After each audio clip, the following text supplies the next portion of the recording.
Hard to believe we're starting week 2 already, but of course it was a short week last week. So we're going to carry on now. We introduced some of these concepts like code first. We did a little demo creating the model first and having it through migrations create the database. But obviously we're going to be expanding on that and using that more. We're going to talk more about our data annotations and introduce the Fluent API, which is a way we can fine tune information about how our database should be created. Relationships. Yeah, I mean, one table is not very realistic in the real world. Very few databases have a single table. We know we have one to many and many to many and other various relationships. We have to worry about, the referential integrity constraints like cascade delete and so on, right? We're also going to be introducing a choice, and we're going to throughout the course go back and forth to some degree between SQLite and SQL Server. Right now we're set up using SQL Server's local DB executable database engine. Okay, and in terms of assigned homework, we're going to get started in a day or two on part 1A of our project work. Okay, just like last term, if you were with me then, sometimes I'll break up a larger part of a project into segments A, B, A, B, C, and then you hand it in when all 3 or 2 or whatever are done. There's also a textbook tutorial, and I'll talk more about that a bit later, but let's just get in here for a second. Um, Before we actually start this discussion, though, let's just review where we left off our little sample, our first demo on masks, good for COVID, right? So if you remember, what we did is we created a mask entity, okay, and we added various annotations to it so that it would, the annotations will affect how the database is created when we use migrations to do so. So things like required, for example, mean that it will be set up as a not null field in the database. String length sets a length for the varchar field that's going to be used to hold the string and so on. Okay, we can even specify things like the SQL Server type name to use specifically, so we can get into the nitty gritty of how we want it to be done in SQL Server. And so we see that a lot of our annotations affect the database, but also they can affect the user interface. So these error messages, for example, will be displayed on the interface if we violate any of these, right? Things like the range is another example of validation that will be put into effect on the client, right? It'll actually be able to run and check that it matches this range right on the client without even posting back to the server if they have JavaScript enabled on their end, right? Of course, it's always going to be checked on the web server end, and of course, then it might also be checked on the database, but that's a separate issue. Okay, so lots of value from our data annotations, and then we created a second migration that which we applied sequentially, the initial migration, and then the second migration to make all those changes in the database. Just to remind you quickly as well, something else we did that's important is we went into View Shared into our layout, our main layout page for the application, where our navigation system is and so on. And we added a link so we could easily get to the mask controller of the index action and start seeing and working with our masks, right? Okay.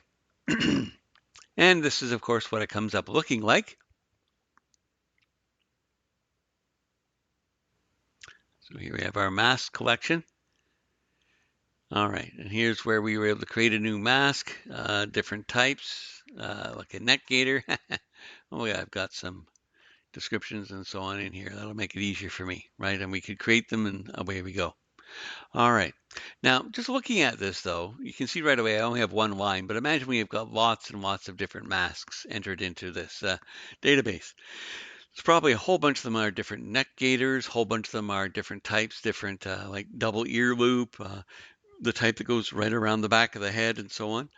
Well, I don't want every time I create a new one to have to type that description of the type of mask it is, right? The category, you might say, of mask. Well, we can get away from that by taking advantage, as in the real world there usually is, multiple tables that relate to each other, right? So if we think about the type of mask or category, if you want to think of it that way, as a lookup value, then what we're going to do then is offer a drop-down list, right? So if you're editing the mask or creating one, you could pick out of a list what type it is, right? So as a lookup table, we know that in database design, that means it is a parent in a parent-child relationship, or another way to put it is a one-to-many relationship, right? There'll be for each mask type, there'll be many masks, and a mask is of one type, right?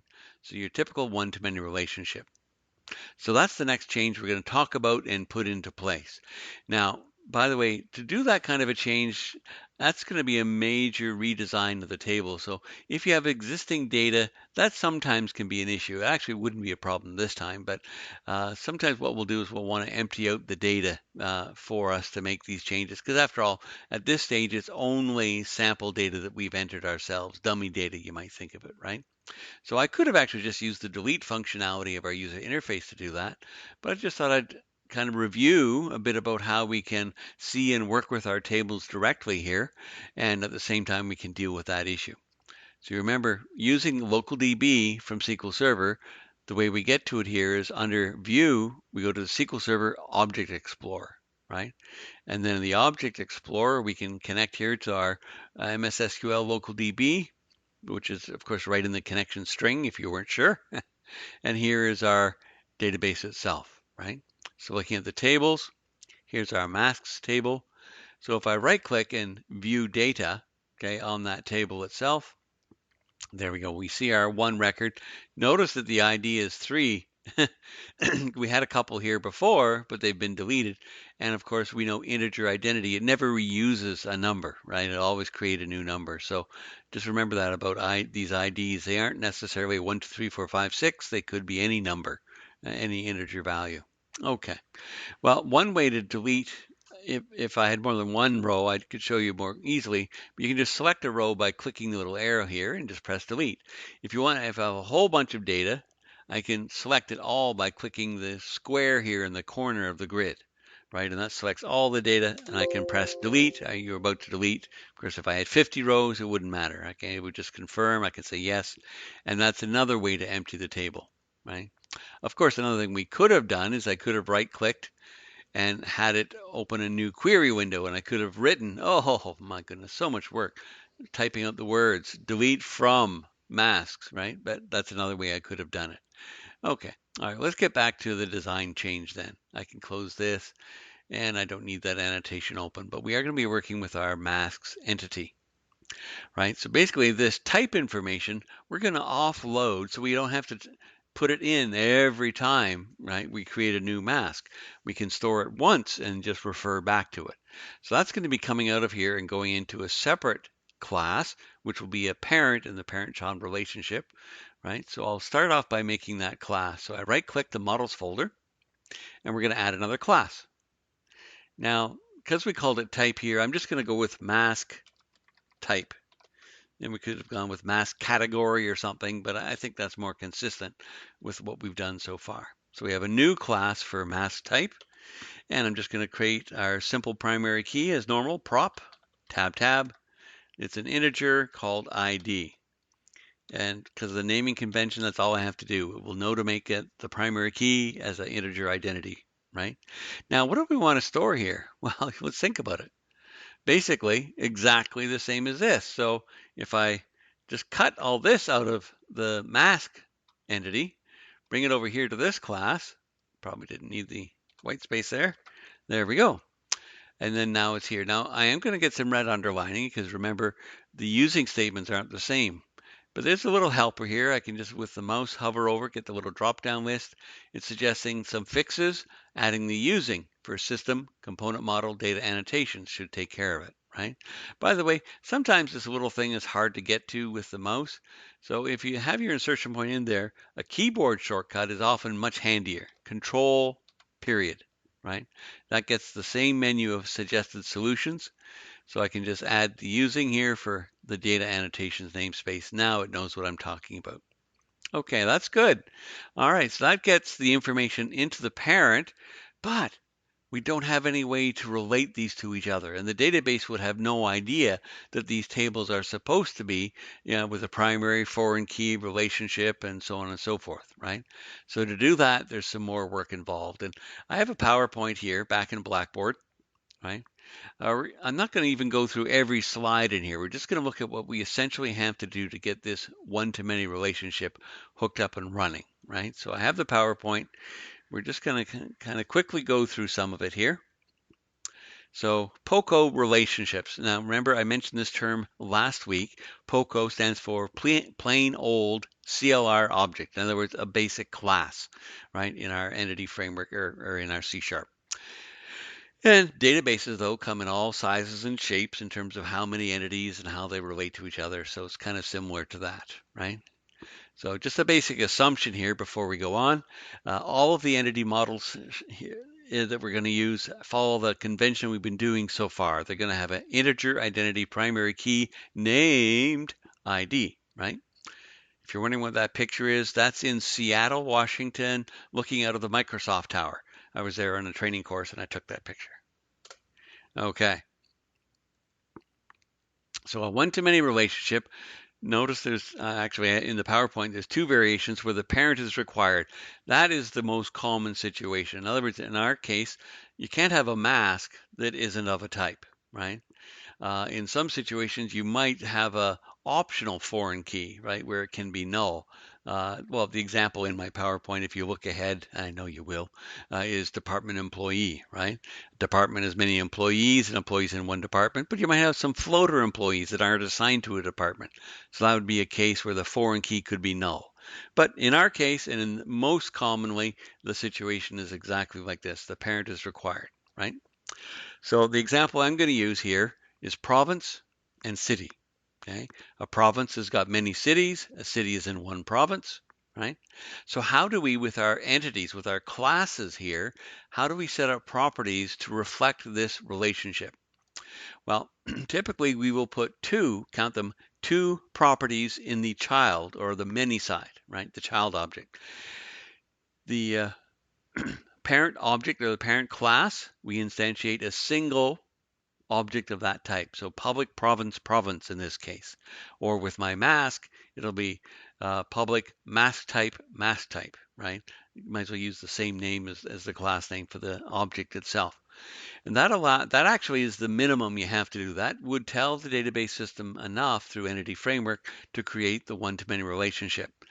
But the truth is, it would, inside the database table, work the way we normally are used to in SQL Server, right? In other words, it would create an integer foreign key value to correspond to the primary key, the integer identity in the parent table, in this case, province. But we wouldn't have any access directly to it if we only had public province with the getter and setter, right? So since it's going to do it anyway, let's have full control and access to it. So that's why we always, and I encourage you to always make both properties. Naming convention here, so we don't have to worry about telling it in some other way, is use the name of the parent object, in my case province, with ID at the end. So public int province ID with getter and setter, right? That's enough. That way it knows that that's the value to use to store the actual foreign key to correspond to the primary key of province, the ID of province, right? And that's basically it. That would create the one-to-many relationship. Along with that, though, we would normally add in the parent object a collection of the child objects. We typically will use an I collection because it's nice and lightweight, but it satisfies our requirements. Of what type? It's a generic, so we have to specify the type of object in our collection. It would be city objects, okay? By the way, I will take marks off if you don't follow this basic naming convention that will show up all over the place. Entity should always be in a singular, okay, for the name of the entity, like province and city. But when you have a collection of entities, that should always be plural. So an I collection of city should be called cities, right? There's actually a built-in pluralization engine in Visual Studio that will help you come up with the right plural form if you're not quite sure.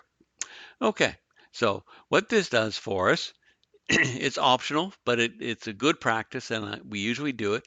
It allows us to do things like a dot include in our link code we're going to be learning soon. So think of it like a join, right?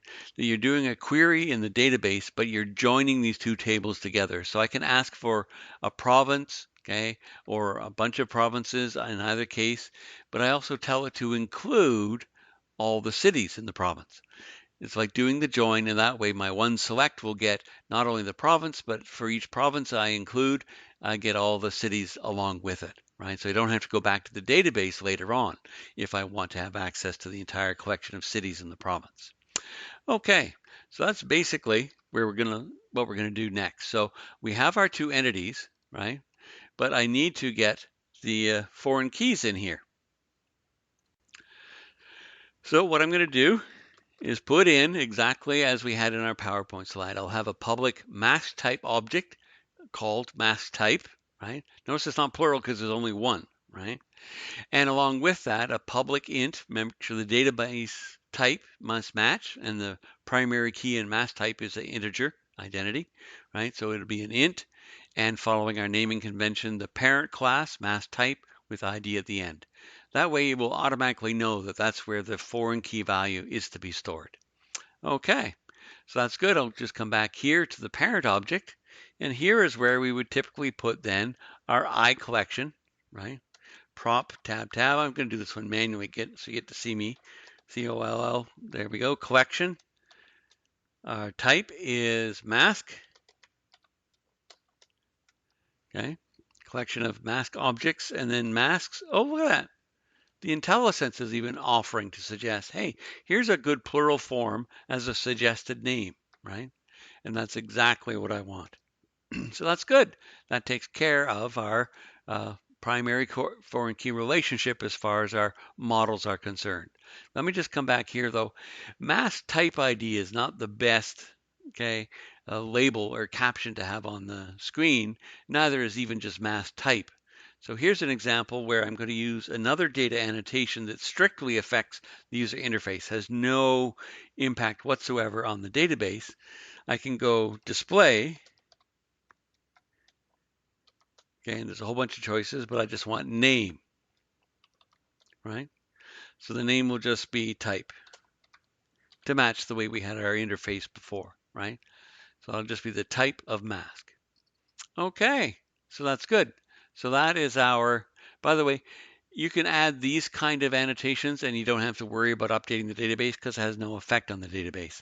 Some things though, like required, you do need to update the database to make sure that if you didn't have that before and you do now, right? Well, at least on the string here, the decimal would be required anyway, but the string wouldn't, right? So that would force an update to the database being required and so on. So some things affect the database and some don't.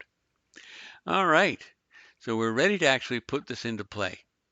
Okay. Oh, one more thing though. When I think about it, we have a primary foreign key relationship, right? When you did this in SQL Server before, you were encouraged to give thought to whether if you delete a parent object, okay, referential integrity would require that all related child objects be deleted as well. Otherwise, you would have orphan children, right? Because the child objects are required the way we've set it up here. This integer is not nullable, so no, we cannot have a mask that is not of a given type, specified type. So how do we handle that? Well, right now with Entity Framework, the default is cascade delete. In other words, if you delete a mask type, all the masks that were of that type will automatically be deleted as well. No question, automatically gone. Maybe that's not what you want.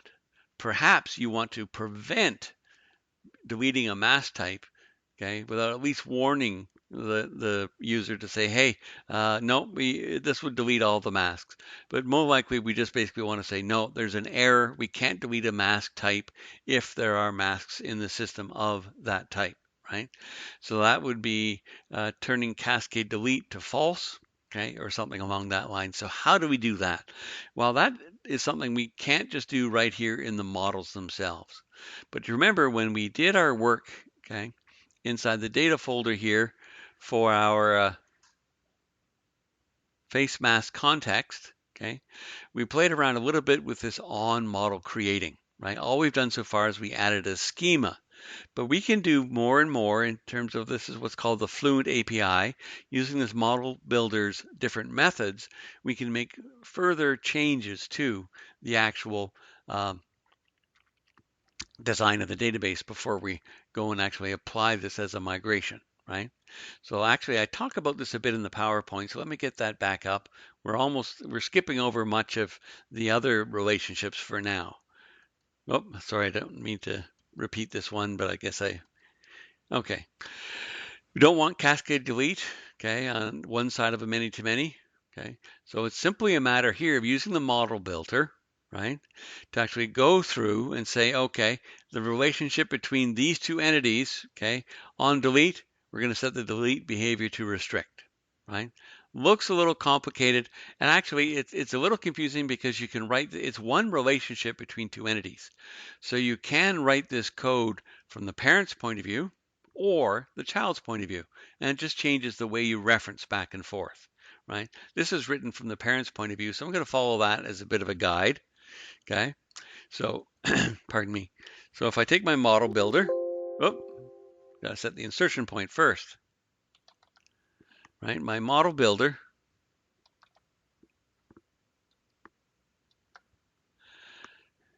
dot entity, which entity? Okay. Sorry, it's dark in my room here. It's hard to see my keyboard. So my mask type, right?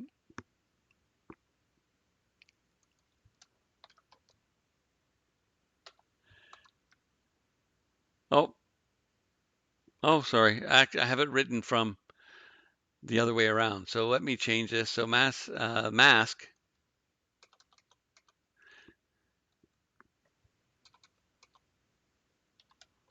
has one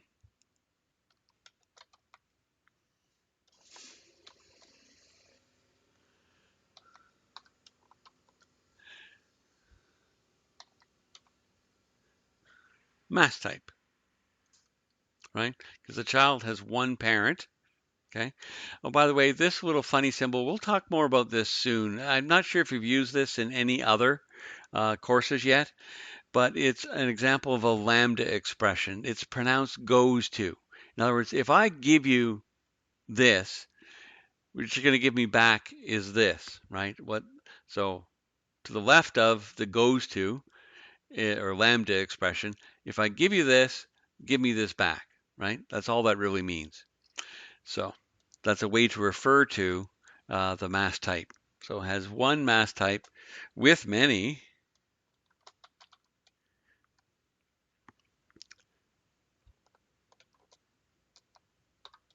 Yep.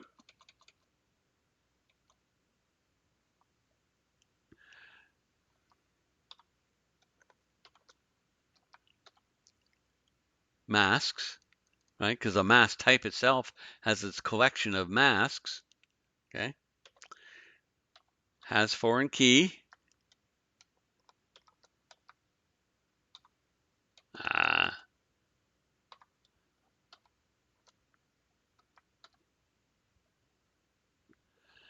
So the foreign key is the mask type ID.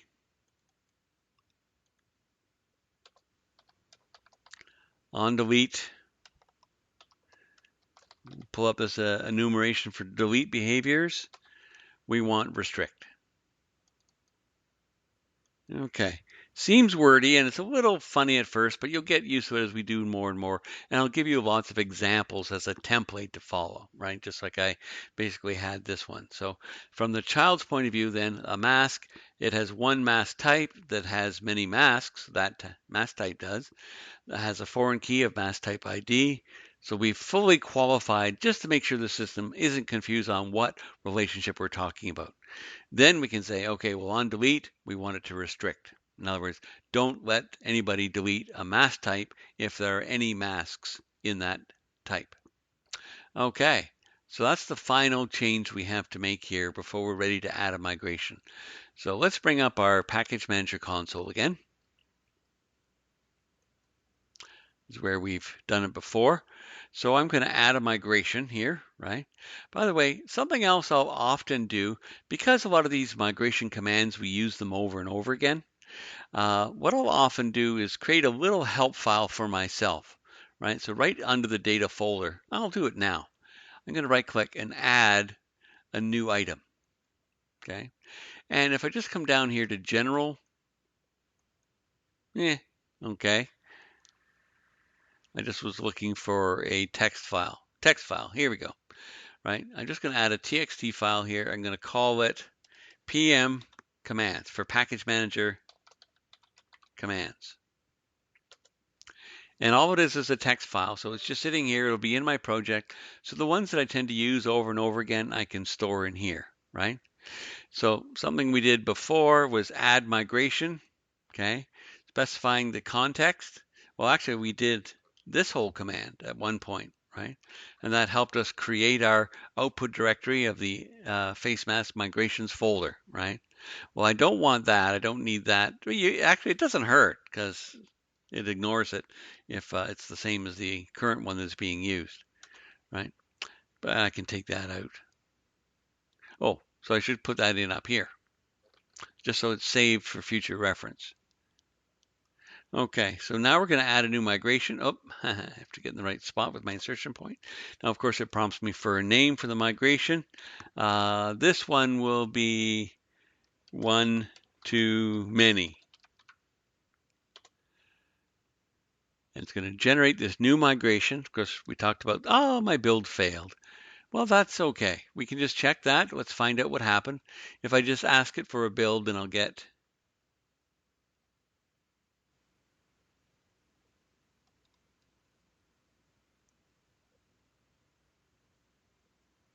oh, okay. The build errors are coming from, remember I created scaffolded my controllers and so on. So I'm getting build errors because, hey, I'm saying that the model, right, mask would have this type, but it's no longer there, right? Well, that's okay. At this point, we have not done any customization work in our controllers and views. So I can just delete this. And as a good practice, I should probably delete the masks views as well. Delete the whole folder. Let's just check again our build errors. All good. It's just that the user interface was expecting to find that, right? Okay, so we know I can hit my up arrow to get the last command or step through all the previous commands. Press enter. Oh,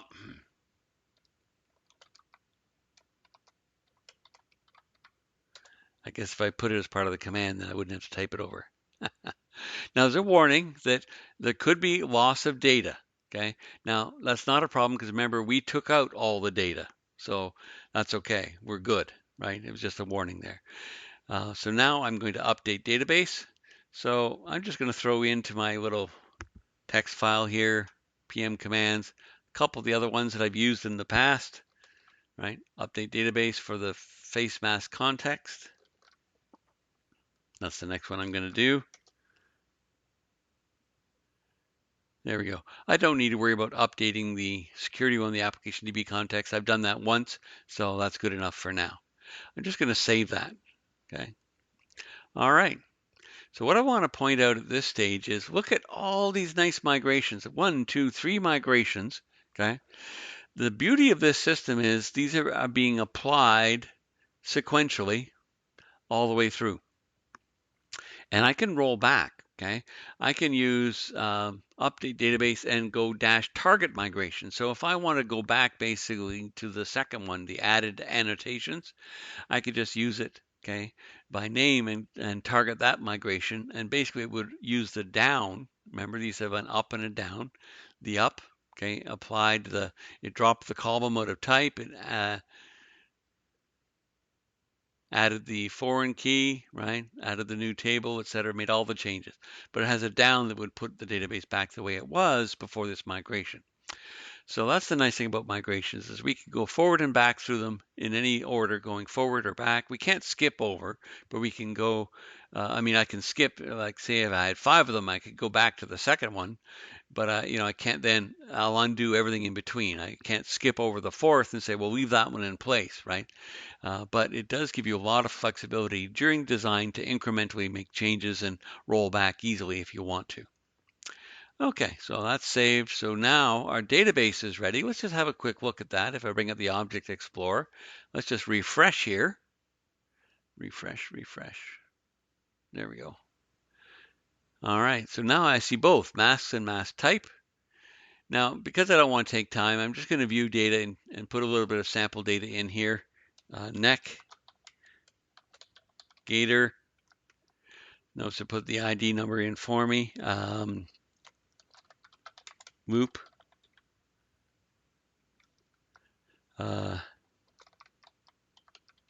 headband. Is that when HEAD? Okay, this is a few different types, right? I'm not going to bother with the mask, so I'll just add that in the user interface. Okay, now I don't have any controllers, so let's add the mask controller, right? We did this the other day, so it's gone to the right context already, so I'll say mask, makes it a mask plural controller. That's fine, generating all the views for me. Now, if I didn't have to get rid of them because of the build errors, you can recreate controllers and it'll prompt you if you use the same name as before. It'll just say, do you want to overwrite it? And it'll just overwrite everything, right? You don't technically have to delete them all. Okay, well, let's just see the difference here in the actual user interface. My navigation link should still work. So if I go to mask collection, okay. Okay, it didn't use my display name. All right, create new, right? Oh, it's using it here, but that's okay. So there's my drop-down list. Look at that. So I can choose now. It's a neck gaiter, okay, with a Canadian flag, and the price is $19.99. Let's create another one.